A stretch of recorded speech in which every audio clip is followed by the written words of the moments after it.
The overall feel is that of a traditional 50s and 60s dive watch, and yet there's lots of little details that mark your watch out as distinctly yours. One I particularly loved was that very distinctive yellow seconds hand, which I'm looking at right now, and that I believe is a tribute to those sort of yellow cranes that overpowered a Howland Wolf shipyard, isn't it? Yeah, that's right. Yeah, so those massive cranes, they're called Samson and Goliath, and they just kind of tower over the whole city, and you see them for miles around, and they're a real landmark and a Belfast kind of icon.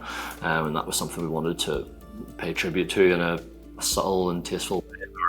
Our yellow seconds hand has kind of become our bit of our calling card, really, and it's something we're well known for now. Are there any other particular details that you would pick out on the watch and say, well, this is something that we engineered in, which was inspired by that, or which recalls this? Welcome to the WatchGecko channel once more, and I'm delighted to be joined by another very special guest today, Peter McAuley, who is the founder of Nomadic Watches. Welcome, Peter. Thank you very much for coming. Thank you very much for having me, Anthony. Yeah, it's an absolute pleasure. We're going to be chatting with Peter today about his watch brand, about watches in general. I've had the good fortune to be wearing his watch for a little while. I've really enjoyed wearing it, and I'll talk about some of my adventures with it as well. But first of all, Peter, give us a little bit about the background to the company. Now, I was reading all sorts of about the heritage of the company in Northern Ireland, about the connection with the Howland and Wolf shipyards, which of course famously built the Titanic, and about the Nomadic name. I mean, it's a great story. How did it all come together?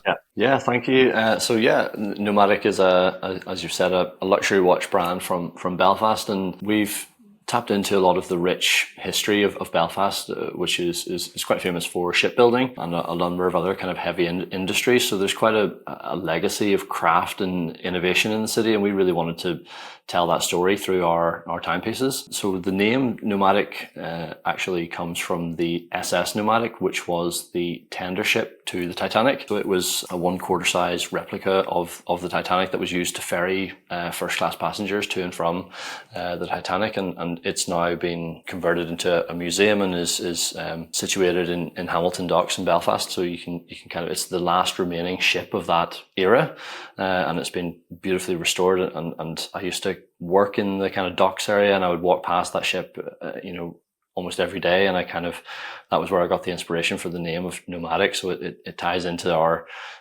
Belfast roots, but at the same time, it's a name that kind of stands on its own as quite just an adventurous, rugged name, and that's what I really wanted for the brand. No one, or very few people, are born into a watchmaking family. How did you start off your career, and what made you decide to sort of follow this dream and turn it into a reality? Watches was something I was always quite passionate about. My dad and my uncle had a few nice watches, and when my uncle passed, he left me a few nice watches, and I was maybe a bit too young to appreciate them, but I ended up wearing one of those watches on a kayaking trip. Yeah, this will be fine. It's made for this kind of thing. And anyway, the watch came off my wrist and got lost forever. So that was kind of a bit heartbreaking, and it kind of, when I came later, years later, to start the brand, I kind of thought about that, and was, if I was going to create a brand, I wanted it to be something that you wouldn't need to feel too precious or worried about if you were going to go and do something adventurous. It's something that would be built to withstand anything, but also, not at the price point which would be an absolute, devastating if you did sort of lose it or the worst should happen.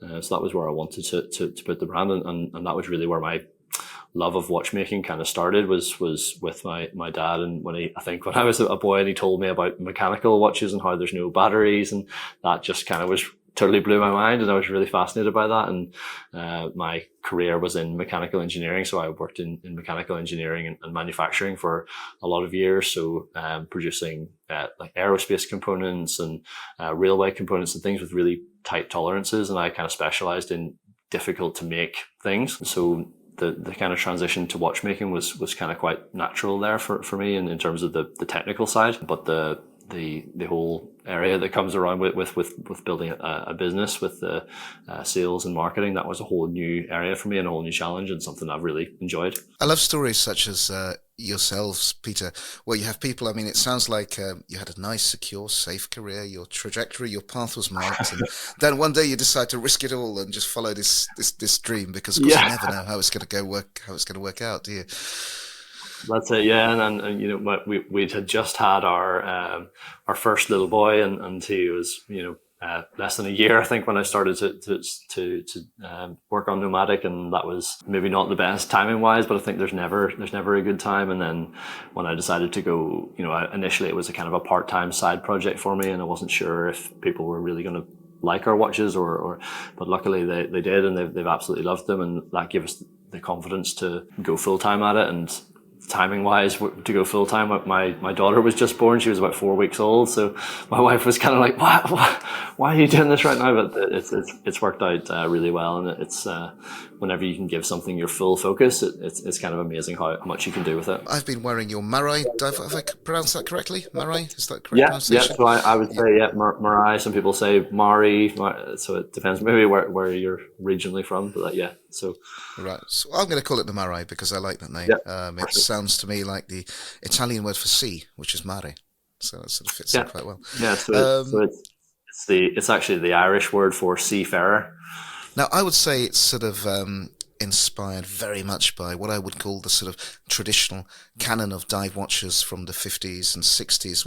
Were these sort of watches that you mentioned that you were growing up with, and that sort of maybe subliminally or not sort of inspired you to create what you have as your first collection? I think those kind of classic timeless pieces were the ones that always kind of spoke to me. And I think when you have a luxury watch, it is something that's going to last for generations. So I think that having a very classical, timeless design is something that's quite important, and that was important to me. And when I was designing the watches initially, I used to go to the Titanic Hotel, which was the former drawing offices of Harland and Wolff, the shipbuilder. So I just kind of sat in there and soaked up some of the atmosphere, and a lot of that was very much less is more.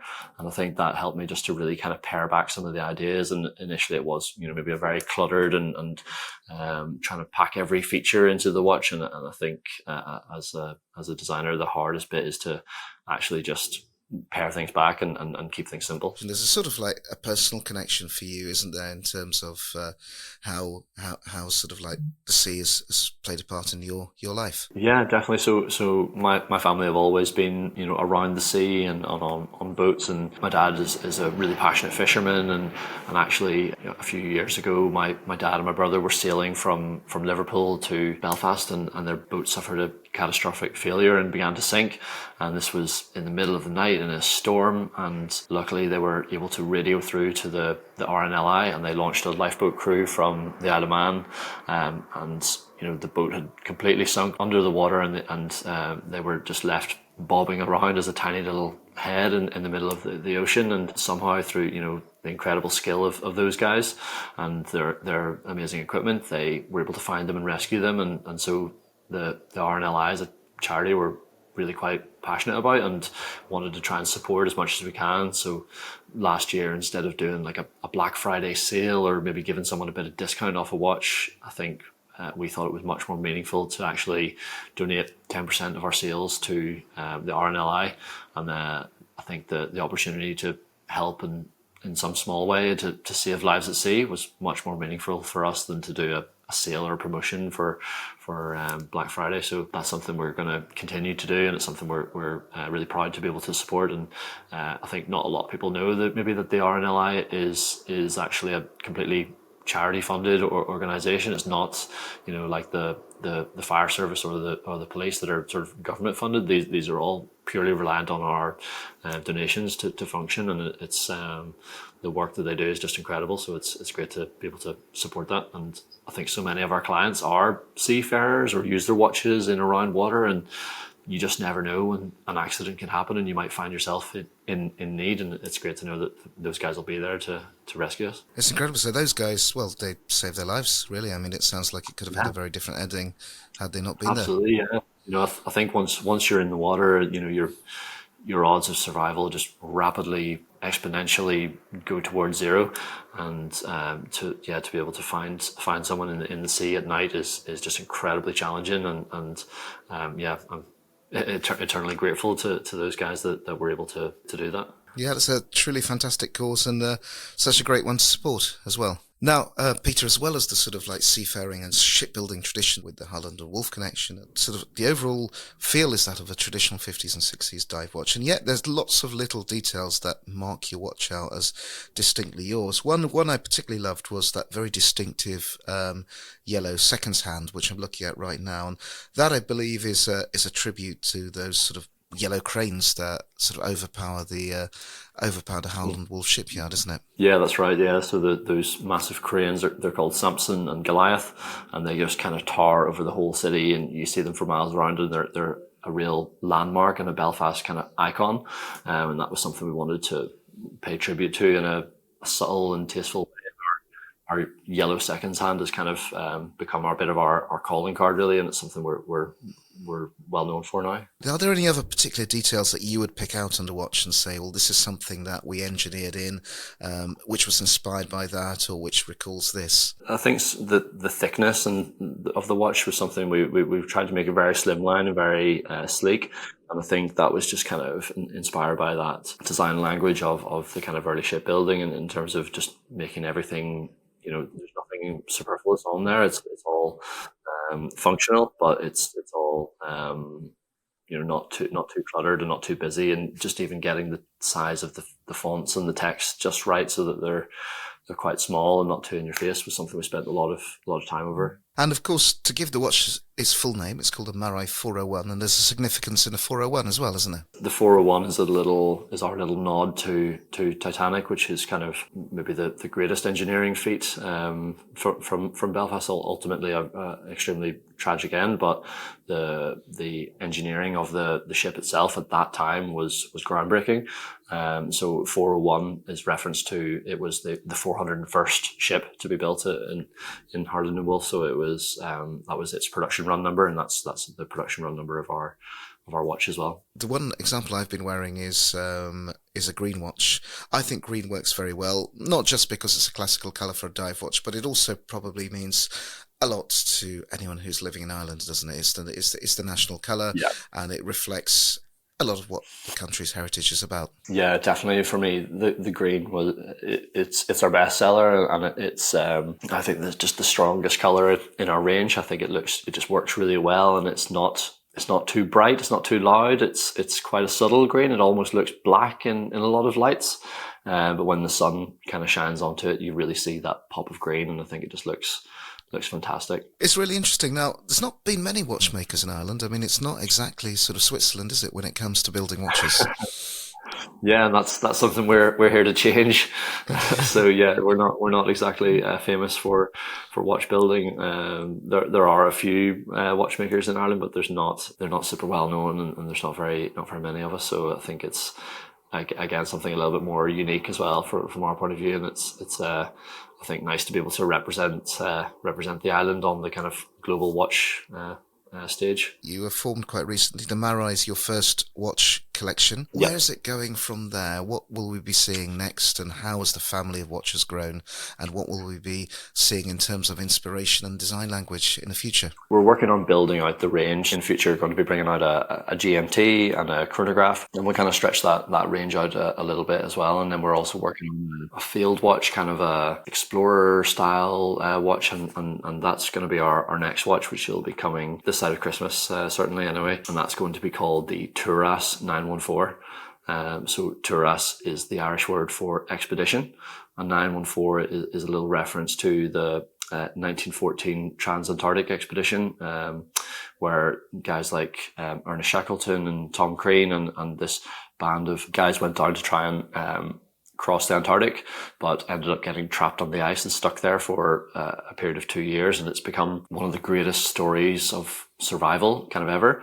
And I think it was just such an incredible, inspiring story that I wanted to theme our next watch around that and kind of pay tribute to that. What's great is that you're building your family around landmark achievements and landmark events and engineering, which I think is exciting. And I guess too, Nomadic is not just the name of a ship, but it's probably the spirit of adventure, of travel that you want people to experience with your watches. Yeah, that's it. It's the spirit of adventure. It's that kind of ruggedness, that outdoorsiness, and that's kind of what we want for our watches, and for people to who wear our watches is to feel confident to wear it, traveling to somewhere far flung and not need to feel too precious or worried about it. And that's exactly what we're all about. It's what I'm kind of about. I love to travel. I love to do adventure sports and a lot of cold water swimming and all that kind of thing. And I always wear my watch with me for that. And I think it's that's what the watch should be. Have there been any other good sort of travel stories with your watch that you've come across? Now, I've worn it to Paris. I've worn it to Dubai. Where else has it got to on the wrists of various owners?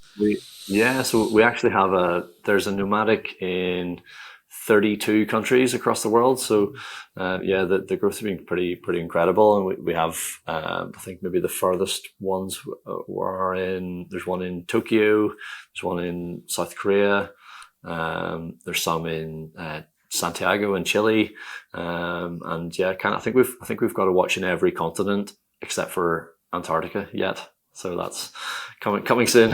Coming soon, absolutely. Well, sort of your Shackleton watch, that would be a perfect place to take it to, wouldn't it? Yeah.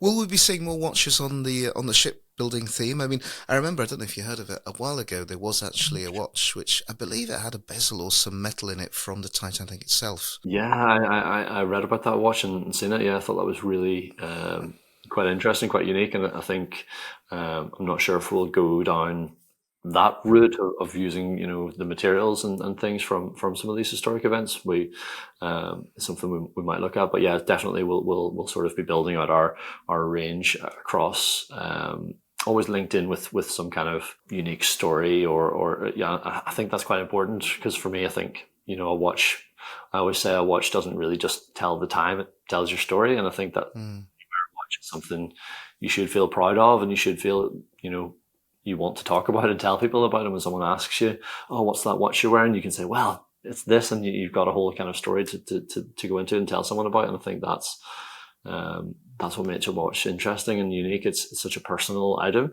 that for me, it wants to have some sort of personal connection, something you can believe in. What I find really interesting about your story, Peter, is that it sounds to me that almost like this whole journey was inspired by the watch that you lost when you were kayaking, and thinking, well, how heartbreaking is that, and this should never happen again.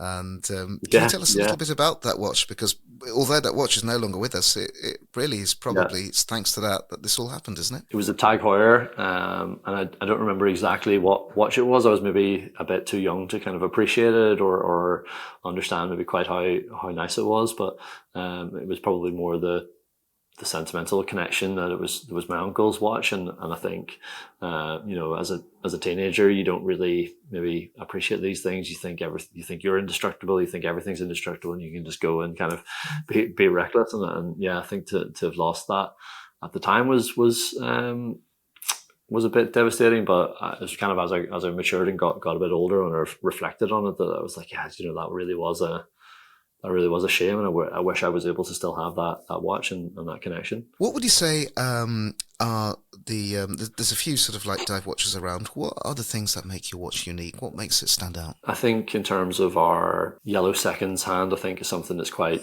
unique, and it really kind of stands out and gives the watch a little bit of character. I think from a kind of technical point of view, the sizes and dimensions of it, I think, are just perfect, and it's nice and slimline. So if you're wearing a shirt, it slips under your cuff relatively comfortably, but it equally works pretty well with a wetsuit. And I think from that point of view, that's what kind of gives our watch its character. But I think probably as much as anything, it's really what the watch represents and what it means to you as the individual kind of wearing it. How big are you as a company? Obviously, you started it yourself. What sort of scale are we talking about? You moved into a new HQ, I believe? Yeah, so we've actually just opened our first HQ in Belfast. So we've got some picture frames to hang later today, and then that's kind of we're nearly there and setting that up, and that's going to be our kind of boutique retail experience as well as our watchmaking hub. So local manufacturing is something I'm obviously really passionate about, and having worked in manufacturing for so many years. And I think that the skills and talents are here, and we want to really utilize that and tap into that. So that's why we're moving all of our watch assembly to Belfast, and I'm really excited about, building our watches here in Belfast, and we're building out our kind of state-of-the-art watchmaking and assembly facility in our new HQ, and that's something I'm really excited about. And it's going to be our testing home as well. So, all of the pressure testing and all the timing and accuracy testing is all going to be done there as well under one roof. So that just gives us so much more control over the quality and so much more. It just allows us to do a lot more in terms of the watches and making sure how quality's there. Anyone who's living in Belfast or visiting, they'll be able to drop in and buy a watch, have a look around, see how it all works. Yeah, you can drop in, try them on, have a little bit of a sneak peek behind the scenes and see how they're being made, and try them on. So that's just located right in the city centre, beside the City Hall in the Scottish Provident building. So at the moment it's just book an appointment, just get in touch with us to book an appointment. But as we get more established, we'll have that just kind of open to walk-ins, and everyone can come in and enjoy a Nomadic watch. Great. It sounds like there's big plans, but how do you make, in your view, that transition from sort of micro brand where a few people are to something that's a lot more of a household name? For me, building our watches here in Belfast, I think is a big step, and I think that's something that to actually build your watches in house, not through a third party, is something maybe not like a lot of brands can do or are able to do. And I think when you start to reach that stage, and obviously we're not quite at kind of Bremont's levels just yet, but I think I kind of look up to those guys and what they've done for British watchmaking, and want to kind of really follow in those footsteps in terms of how we build a real credible, long-standing watch brand. And I think that the guys at Bremont have done a fantastic job, and that's something that we want to kind of emulate with our strategy to becoming I don't know how I guess from micro brand to established brand, or big boy brand. I've had the sort of pleasure to talk to Nick and to Giles on a few occasions at Bremont, and what always strikes me is that they're very, very good at storytelling, aren't they? So each watch seems to have a reason, a good partnership behind it, and a strong story to support why it's there, and to hang together in a very cohesive way. And I guess that's really the key, isn't it? To give each watch a clear reason for existing, and to give people a story that people want to buy into and be part of. That's it. I think there needs to be a reason for every watch, and I think that's something that's quite important to me and quite important to us. So I think we're just going to continue to do that and bring people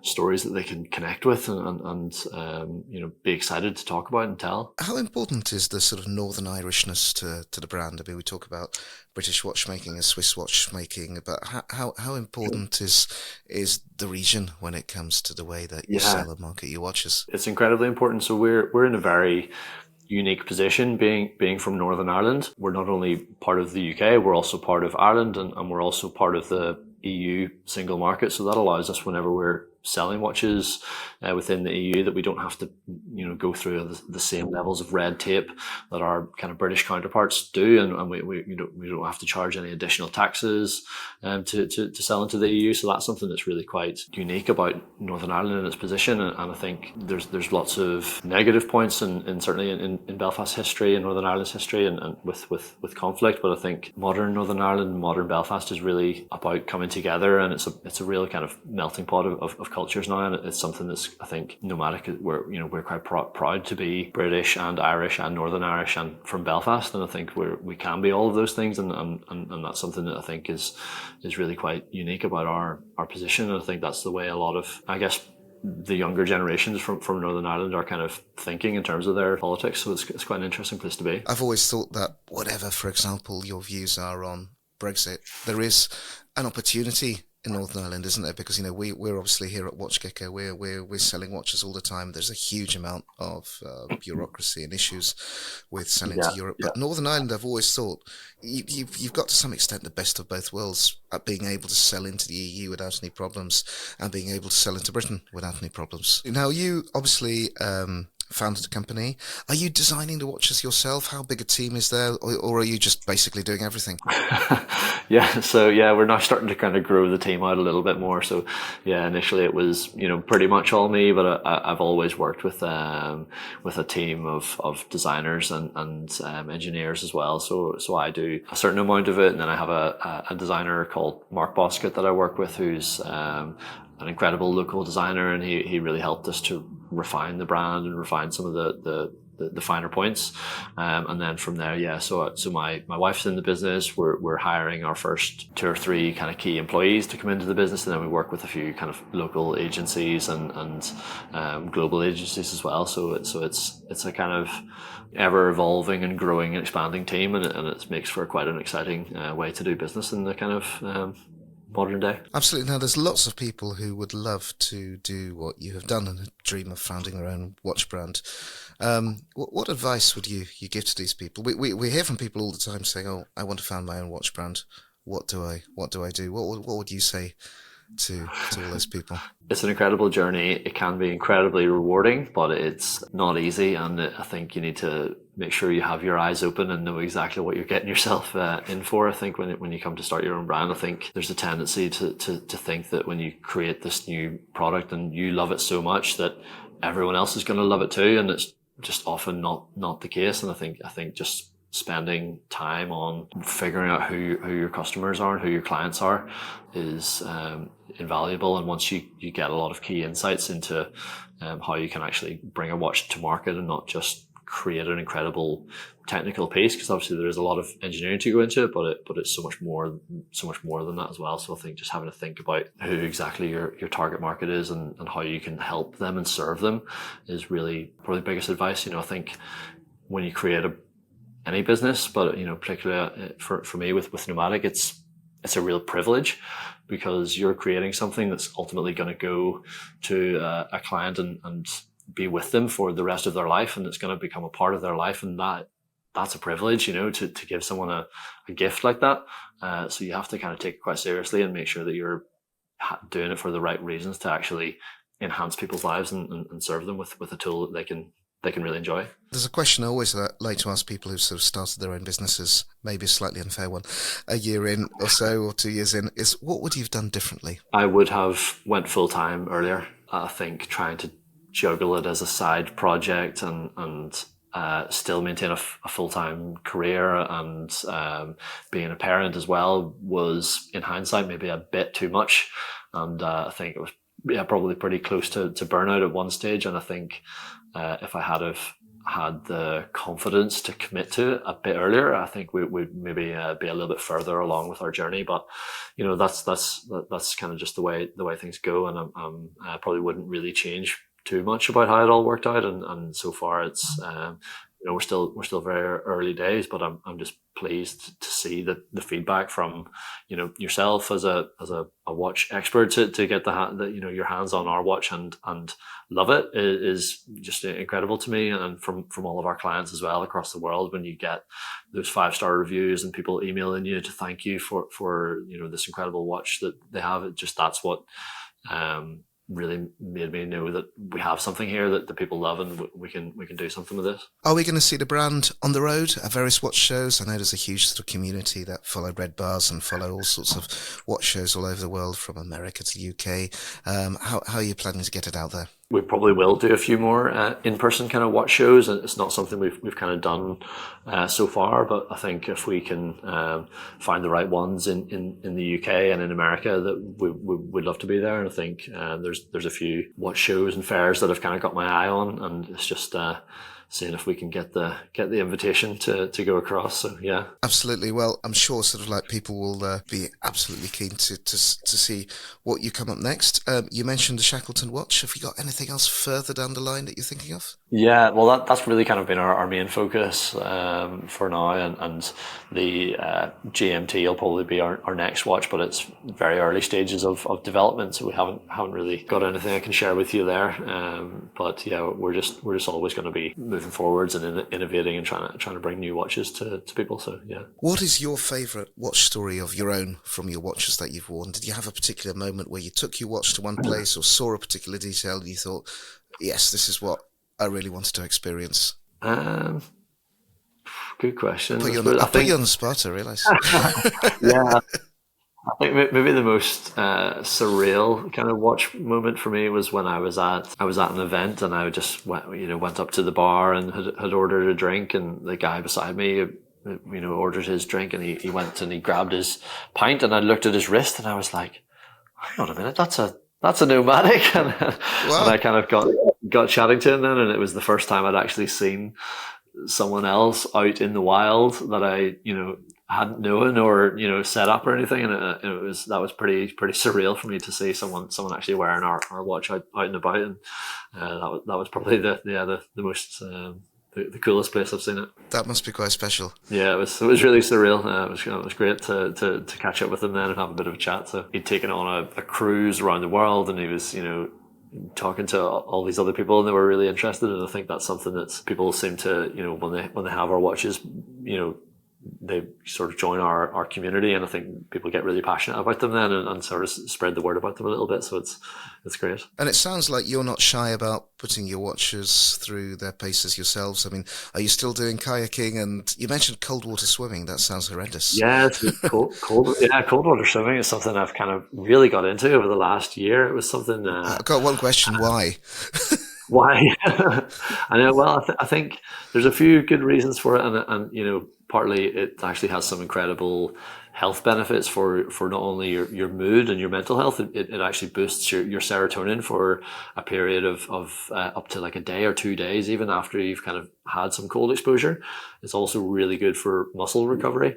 But for me, it's just really good to get out there and clear the head. And when I can, I live right on the coast, I can walk to the sea in 5 minutes. And I love just kind of walking down to the sea, getting in the water, spending some time there. And in the winter, I'll maybe do 6 or 7, 8 minutes. In the summer, you can kind of do 15, 20 minutes. For me, it just really gives you a boost to your day. And when you know that you're starting the day having done something really difficult, and even when you really don't want to go in and you don't want to do it because you're like, oh, this is so cold, why am I doing this? You push through and you do it.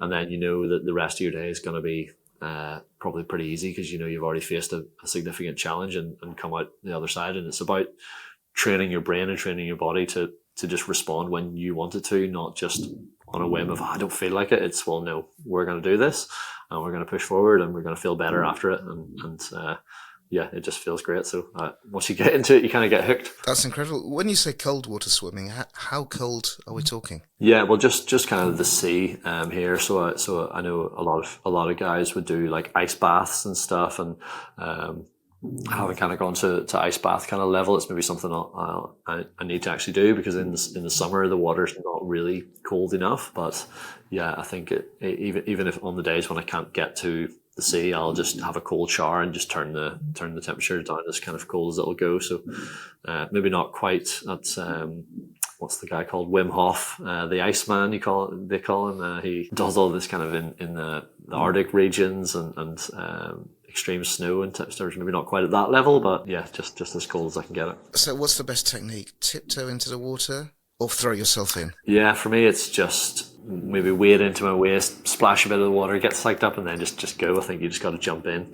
That's the best way for it. But it's invigorating, and I think it's actually becoming seems to be becoming really on trend right now. I keep seeing people doing this kind of everywhere, and they all have their designer dry robes and stuff to come out of the water in and stuff. So it seems to be getting a bit more mainstream. Fantastic. But your watch will always be with you when you do this. Yeah, and that's the beauty of it. I set the bezel timer. It's so quick and easy to do, and it's there. I wear it straight into the salt water is fine with these watches, and certainly not precious with the watch. I just use it for what it's kind of made for. That's great, because I think there's nothing that's sort of more upsetting is when you see sometimes some very sort of expensive watches and people just sort of keep them in their boxes and maybe bring them out for special occasions or polish them from time to time, and they're never really seen. It's like having a Ferrari which is never driven or something like that. Yeah, I think that always seems a bit of a shame, and I think there's a time and a place for that in your collection. But I think it's nice to have some pieces that you can actually use and actually get the benefit of and feel the pleasure of. Yeah, so never say never, but it sounds like you're not really going to be producing anything like a dress watch in the future. No, never say never. I think when you have a watch collection, I think it's something you need the right watch for the right occasion, and I think it would be nice to maybe have a dress watch or something in there, but it would be we just need to think carefully about how we do that and keep our style and attitude about it. But I don't think you want to go cold water swimming in a dress watch. No, maybe not. I wouldn't recommend it. Wouldn't recommend that. Oh, Absolutely. Peter, thank you so much for your time. It's been absolutely fascinating talking to you, discovering how you set up the company, what the spirit of the company is, and where the future is going. We wish you the very best of luck. Certainly, from my perspective, I've thoroughly enjoyed wearing it. It's great acknowledgement of your tradition and history, as well as the tradition and history of the whole genre of dive watches. And I'm really looking forward to seeing what comes next. no, thank you so much, Anthony. And it's been an absolute pleasure to talk with you. And I'm really glad to hear that you've enjoyed wearing the watch. So that's fantastic. Thank you.